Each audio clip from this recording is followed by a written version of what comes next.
When bankers don't want to loan money because it's too risky, and when private investors don't want to fund companies, then it's much more difficult for SMEs to get off the ground. To enable companies to develop their innovation potential and to create jobs, the state or local government must take action.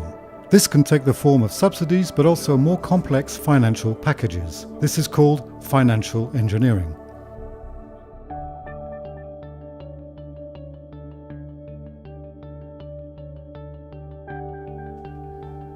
Public financial engineering has been a recent response to the challenge of regional economic development. In Europe, the practice only truly began in the 2000s.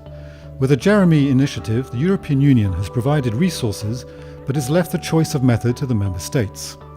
FinEn's challenge has been to take a global view, to analyse experiences and to showcase best practices. An Interreg project which notably raises the issue of investment strategy, in other words, programming.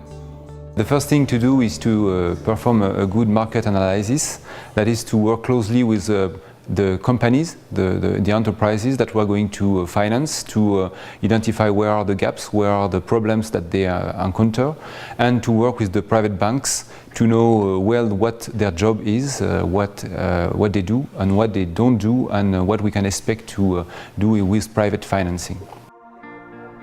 Investment strategy is assessing the needs of companies, targeting the right sectors and the right financiers, and this is a critical first step. But even when the strategy is clear, it still has to be implemented. The challenge is to be as efficient as possible when using public funds.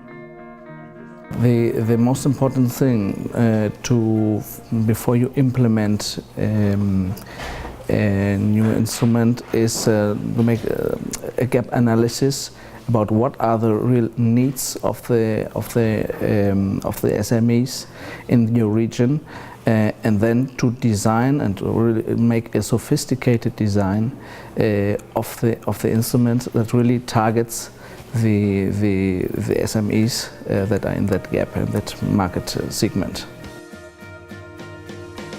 Mobilizing finances and capital, choosing fund managers, raising awareness amongst local companies regarding the existence of instruments. This is the implementation aspect. But even if we've thought about it beforehand, and even if the instruments seem to be efficient and effective, we must make sure that we've made the right choice. This is the assessment aspect. Latvia right now is facing two different challenges regarding financial instruments. Firstly, we are going to change our institutional approach.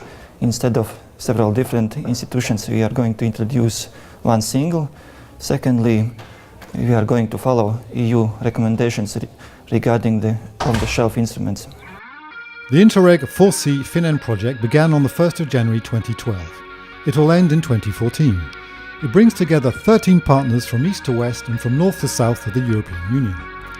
They all have the same objective, effectively mitigating the failures of private funding in the corporate sector and creating leverage in favour of economic development and jobs.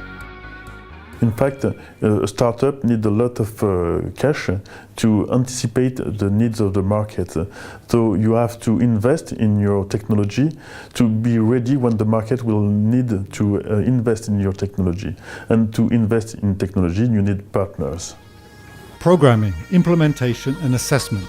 The Interreg FinEn project has highlighted the key issues facing European regions. For further information, please consult the project's website at www.fin-en.eu.